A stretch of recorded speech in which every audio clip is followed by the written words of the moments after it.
Hi అండి. Last 10 days మా breakfast ఏంటి అన్నది వీడియో తీస్తాను. ఒక్కసారి అయితే చూసాను. బ్రేక్ఫాస్ట్ ఐడియాస్ వస్తాయి, కొంచెం ఎలా చేయొచ్చు, ఏం చేయొచ్చు అన్నది మీకు ఐడియా కూడా ఉంటుంది. అప్పటికప్పుడు మనం ఒక్కొక్కసారి కంగారు పడిపోతూ ఉంటాం కదా. డే 1 అయితే చక్కగా ఇడ్లీ చేశానండి, సాంబార్ చేశాను, చట్నీ చేశాను. ఒక చట్నీ ముందు రోజు కూడా ఉంది.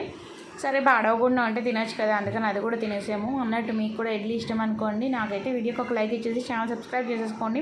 అండ్ ఇలాంటి ఇంట్రెస్టింగ్ కొంచెం వీడియోస్ కోసం ఒకసారి ఛానల్ చెక్ చేసేసి మీకు ఇంట్రెస్టింగ్ నచ్చే వీడియోస్ ఏమైనా ఉంటాయేమో, రెసిపీస్ అవి ఒకసారి ట్రై చేసేయండి.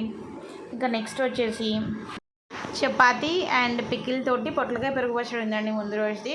కొంచెం ఆ రోజు హడావుడి అయిపోయింది, అందుకని ఇంకా అలా చేస్తాను. టేస్ట్ అయితే సూపర్ ఉంటుంది పెరుగు పచ్చడిది.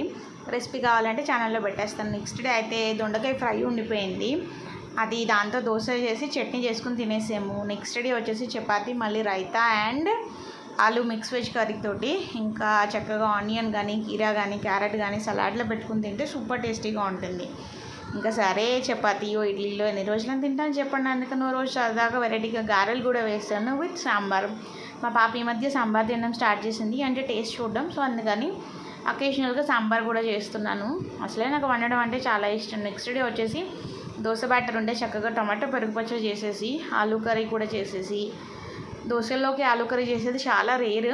ముందు రోజు దేంట్లోకి చేసిన కర్రీ ఉండిపోవడం ఏదో చేస్తే అలా చేస్తాను. నెక్స్ట్ డే మళ్ళీ బేసన్ కర్రీ తోటి దోశలేనండి విత్ పల్లీ చట్నీ ఆల్సో. టేస్ట్ అయితే సూపర్ ఉంది. మా పాప కూడా నా ప్లేట్లో నచ్చి తింటోంది ఇడ్లీ వదిలేసి. ఇంకా నెక్స్ట్ డే అయితే మళ్ళీ ఇడ్లీ, అందరికీ ఇడ్లీలే వేసాము. ఇంకా ఇడ్లీలో పొడి ఉంటే చాలా బాగుంటుంది కదా, అందుకని పొడి రెడీమేడ్ పొడి ఉంది, అప్పుడప్పుడు చేస్తూ ఉంటాము. ఇంకా చట్నీలు అయితే ఒకటా రెండా తినేవాళ్ళు ఉండాలి కానీ 100 చట్నీలు అయినా చేస్తాను నేను కూడాను. ఇంకా అలా అయితే తినేసామండి. మా పాప అయితే ఇడ్లీ తింది రోజు, నేను అది తినలేదు కానీ. ఇంకా నెక్స్ట్ వచ్చేసి మళ్ళీ ఉప్మా. ఇన్ని రకాలు అయ్యాక మధ్యలో ఒక్కరోజు ఉప్మా చేసుకోకపోతే అలా చెప్పండి. అందులోని వీడియో కోసమైనా ఉప్మా పెట్టకపోతే ఉప్మా బాధపడదు. ఇంకా అందుకని ఉప్మా చేశాను. మళ్ళీ నెక్స్ట్ డే వచ్చేసి గారె సాంబారు. గారెలు మా పాపకి ఇష్టమైన టిఫిన్, సో ప్రిఫరబుల్లీ గారెలు ఎక్కువ చేస్తూ ఉంటాను. ఇడ్లీ మా వారికి ఇష్టమైన టిఫిన్, పూరి నాకు మా పాపకి కామన్ అనమాట. గారెలు కూడా మా వారు కూడా బాగా ఇష్టంగా తింటారు. బట్ గారెలు నాకు అంత ఇష్టం ఉండదు పూరితో కంపేర్ చేస్తే. బట్ సాంబారు చట్నీలు మేనేజ్ చేసేస్తాను. నచ్చితే లైక్ అండ్ సబ్స్క్రైబ్.